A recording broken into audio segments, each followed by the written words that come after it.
2월 17일 토요 새벽 예배를 시작하도록 하겠습니다. 오늘 우리에게 주신 하나님의 말씀은 마가복음 4장 13절부터 25절까지의 말씀입니다. 그러면 찾으신 줄 알고 제가 읽도록 하겠습니다. 또 이르시되 너희가 이 비유를 알지 못할진대 어떻게 모든 비유를 알겠느냐? 뿌리는 자는 말씀을 뿌리는 것이라. 말씀이 길가에 뿌려졌다는 것은 이들을 가리킴이니 곧 말씀을 들었을 때에 사탄이 즉시 와서 그들에게 뿌려진 말씀을 빼앗는 것이요. 또 이와 같이 돌밭에 뿌려졌다는 것은 이들을 가리킴이니 곧 말씀을 들을 때에 즉시 기쁨으로 받으나 그 속에 뿌리가 없어 잠깐 견디다가 말씀으로 인하여 환난이나 박해가 일어나는 때에는 곧 넘어지는 자요. 또 어떤 이는 가시떨기에 뿌려진 자니 이들은 말씀을 듣기는 하되 세상의 염려와 재물의 유혹과 기타 욕심이 들어와 말씀을 막아 결실하지 못하게 되는 자요. 좋은 땅에 뿌려졌다는 것은 곧 말씀을 듣고 받아 30배나 60배나 100배의 결실을 하는 자니라. 또 그들에게 이르시되 사람이 등불을 가져오는 것은 말 아래나 평상 아래에 두려함이냐 등경 위에 두려함이 아니냐. 드러내려 하지 않고는 숨긴 것이 없고 나타내려 하지 않고는 감추인 것이 없느니라. 들을 귀 있는 자는 들으라. 또 이르시되 너희가 무엇을 듣는가 스스로 삼가라. 너희의 헤아리는 그 헤아림으로 너희가 헤아림을 받을 것이며 더 받으리니 있는 자는 받을 것이요 없는 자는 그 있는 것도 빼앗기리라. 아멘. 저는 오늘의 말씀을 묵상하며 낙심치 말아야 할 이유에 대해 묵상하게 되었습니다. 우리는 살아가면서 수많은 상황을 경험하며 살아가게 됩니다. 누군가에게는 별일이 아닌 것처럼 넘길 수 있는 일이지만 다른 누군가에게는 큰 상처가 되는 일이기도 합니다. 또한 반대로 누군가에게는 큰 상처로 느껴지긴 하지만 우리에게는 별일이 아닌 것처럼 느껴질 때도 있습니다. 이처럼 우리는 서로가 같은 사건을 경험하였다고 하더라도 서로가 반응하는 게 다를 수 있습니다. 그렇다면 여러분은 어떠한 상황에서 낙심을 경험하시는지요? 저 같은 경우에는 주변 사람들로부터 신뢰를 잃게 되었을 때나 누군가 제가 하는 이야기나 설교를 듣고 어떠한 반응도 보이지 않았을 때 낙심을 느끼곤 합니다. 우리는 살아가며 참 많은 낙심을 경험하게 됩니다. 하지만 오늘의 말씀에서 예수님은 우리에게 씨 뿌리는 자의 비유를 통해 그것을 해석해 주시며 신앙에 있을 낙심에 대해 말씀해 주고 계십니다. 우리의 신앙에서 나타날 수 있는 첫 번째 낙심의 상황은 편견과 경험으로 완악해진 경우입니다. 예수님은 이러한 마음을 가지고 길가에 뿌려진 씨앗과 같다고 말씀하셨습니다. 우리가 교회를 다니다 보면 말씀도 읽는 것 같고 예배도 잘 참석하는 것 같은 사람이 있습니다. 그러나 그 사람을 1년, 2년, 3년 긴 시간 동안 바라보아도 그 사람의 믿음이 좀처럼 성장하지 않는 것처럼 보이는 경우가 있습니다. 그런 경우가 이러한 상황이라고 할 수 있습니다. 이러한 사람들의 경우 이미 자신이 가지고 있는 지식과 편견들로 마음이 딱딱하게 굳어져 있는 상태입니다. 이런 완악한 마음이 지배하고 있기 때문에 그 어떤 은혜로운 이야기를 듣더라도 웬만해서는 스스로 판단하고 맙니다. 은혜를 받아도 자신의 것으로 만들지 못했기 때문에 마음에 뿌리를 내리지 못한 그 상태인 것입니다. 결국 이런 사람들의 경우 말씀을 읽고 예배를 드리더라도 그것을 자신의 것으로 수용해내지 못했기 때문에 사탄에게 은혜를 빼앗겨버리고 낙심하게 되는 것입니다. 이어 우리의 신앙에서 발견할 수 있는 두 번째 낙심의 상황은 환난과 박해를 맞이하게 된 경우입니다. 예수님은 이러한 마음을 가지고 돌밭에 뿌려진 씨앗과 같다고 말씀하셨습니다. 두 번째의 경우에는 첫 번째 상황보다는 그나마 조금 낫습니다. 왜냐하면 말씀을 듣고 기쁨을 누렸다라고 이야기하기 때문입니다. 이들은 교회나 복음에 흥미를 갖게 되어 신앙생활을 시작하게는 되었으나 작은 시련을 마주하게 되었을 때 믿음이 크게 흔들려 낙심하게 되는 그 상황입니다. 이러한 모습은 물이 뿌려졌을 때에는 물기를 머금고 있지만 작은 열기를 맞았을 때 태양빛을 맞았을 때 말라버리고 마는 그 씨앗들과 같습니다. 그렇게 우리에게는 만나와 같이 오늘의 은혜로 오늘을 살아갈 수 있는 훈련이 필요한 것입니다.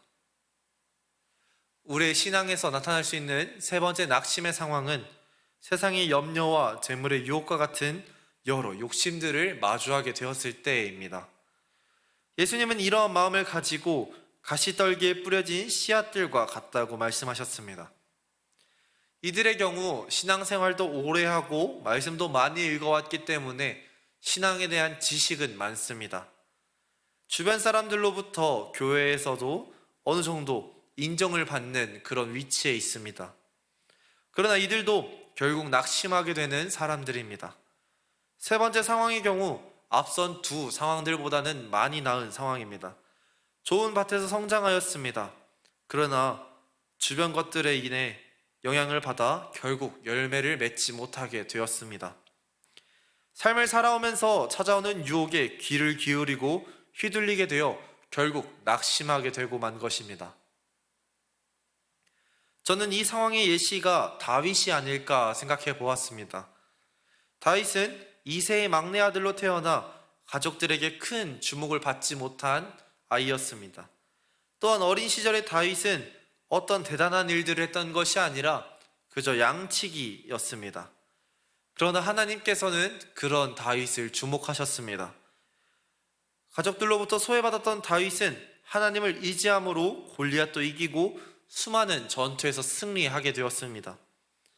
왕이 된 후에도 좋은 신앙을 가지며 치열한 전투 속에서 살아왔습니다. 하지만 시간이 길게 흘러 그의 삶에 여유가 찾아오게 되었을 때 다윗이 하나님만 바라볼 수 있게 해주었던 그 치열함과 분주함이 잠시 사라지게 되었을 때 그의 마음에 안일함과 여유가 찾아오게 되었을 때 그의 마음속에 가시떨기가 조금씩 성장하고 있었습니다. 그렇게 결국 다윗이 안일하게 되었을 때 다윗이 혼자 집에서 쉬고 있었을 때 늦은 저녁에 하나님 앞에서 범죄하고 열매를 맺지 못하게 된 것입니다. 예수님은 길가, 돌밭, 가시밭에 떨어진 씨앗을 통해 우리에게 낙심의 상황들을 여러 이야기해 주셨습니다. 좋은 밭에 떨어진 씨앗은 30배, 60배, 100배 열매를 맺는다고는 했지만 길가, 돌밭, 가시밭에 떨어진 그 씨앗들은 어떠한 열매도 맺지 못하는 것을 대조적으로 보여주셨습니다. 우리는 이렇게 말씀을 읽고 나서 항상 좋은 밭이 되고 싶어 합니다. 그리고 좋은 밭에 떨어진 씨앗처럼 살아가고 싶어 합니다. 우리는 30배, 60배, 100배, 어쩌면 그것보다 더 많은 열매를 맺고 싶어 합니다. 그리고 우리는 좋은 밭이 되기 위해 나가야 된다는 것은 이 말씀을 통해 계속 생각해왔던 것들일 것입니다.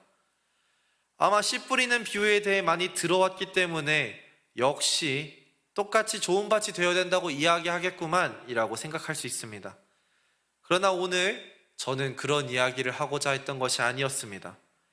우리는 계속 이 말씀을 들어도 좋은 밭이 되기 어렵다는 것을 느끼며 살아갑니다.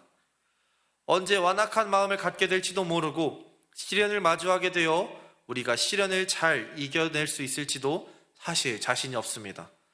갑자기 성공에 대한 유혹이 찾아오게 되었을 때 그 유혹으로부터 잘 이겨낼 수 있을지 그것도 잘 모르겠습니다. 이렇게 우리는 쉽게 낙심하게 될 수 있는 연약한 인간일 뿐입니다. 하지만 14절의 말씀을 한번 주목해서 바라보시기 바랍니다. 14절의 말씀을 제가 읽도록 하겠습니다. 뿌리는 자는 말씀을 뿌리는 것이라. 제가 기도하다가 갑자기 이 말씀이 머릿속에 팍 하고 튀어나오게 되었습니다. 그래서 이 말씀을 읽고 계속 곰곰이 생각해 보니까 우리가 낙심한 상황에서 이만큼 우리를 위로해 주는 말씀이 또 없었던 것 같습니다. 단순해 보이는 뿌리는 자는 말씀을 뿌리는 것이라 그냥 지나가는 말씀이었지만 잘 생각해 보시기 바랍니다. 농부는 씨앗을 뿌립니다. 그럼 어떤 밭에 씨앗을 뿌려야겠습니까? 농부는 좋은 밭, 그것도 씨앗이 잘 자랄 수 있는 밭들을 향해 씨앗을 뿌립니다. 그런 것들을 엄선해서 씨앗을 뿌리고 그것에 집중적으로 투자를 합니다.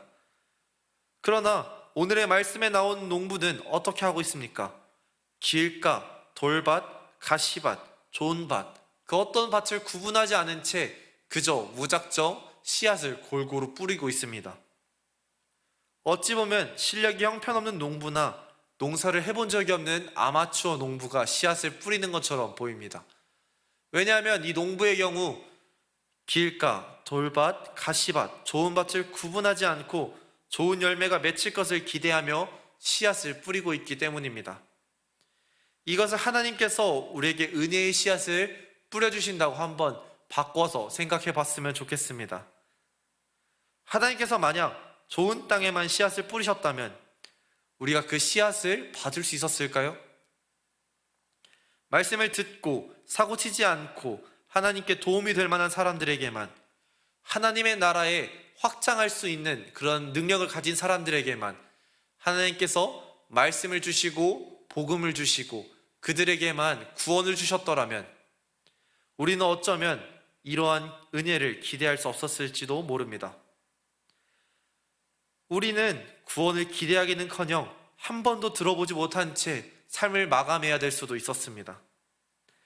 그러나 하나님께서는 그렇게 하지 않으시고 모든 밭에 고르게 씨앗을 뿌려주셨습니다.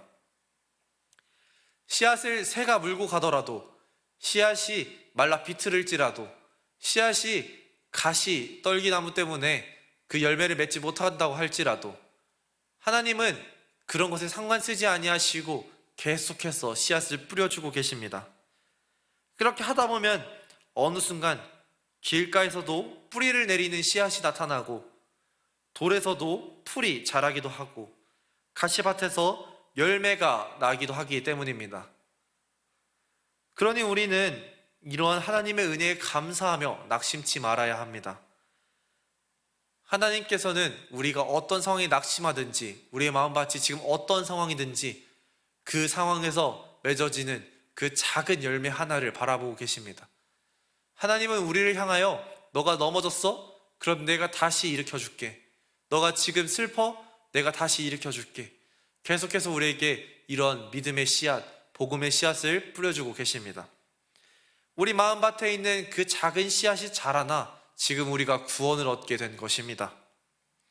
그렇기 때문에 우리는 삶을 살아가면서 찾아오는 그 낙심들 가운데 넘어지지 않고 두려워하지 않아도 되는 것입니다. 그러니 우리는 삶을 살아가면서 찾아오는 낙심을 두려워하거나 피하고자 노력하지 않아도 됩니다. 낙심하고 주저앉게 되었을지라도 우리는 우리에게 뿌려진 그 하나님의 씨앗을 기대하며 다시 일어나면 되는 것입니다. 오늘 함께 말씀을 묵상하신 여러분, 삶을 살면서 마주할 수많은 낙심들이 있습니다. 어쩌면 우리가 살아온 것보다 살아올 날에 더 많은 어려움이 있을 수도 있습니다. 그러나 그 모든 상황들 가운데 우리 곁에 계신 하나님을 의지하시기 바랍니다. 하나님은 우리에게 너 별 가치 없어 라고 무시하는 것이 아니라 그 상황 가운데서 피우는 그 꽃 하나를 바라보십니다. 그 하나님을 의지하며 우리를 향하여 계속해서 은혜를 뿌려주시는 하나님의 그 사랑을 기대하며 다시 일어나는 우리 모두가 되기를 예수님의 이름으로 기도드리도록 하겠습니다.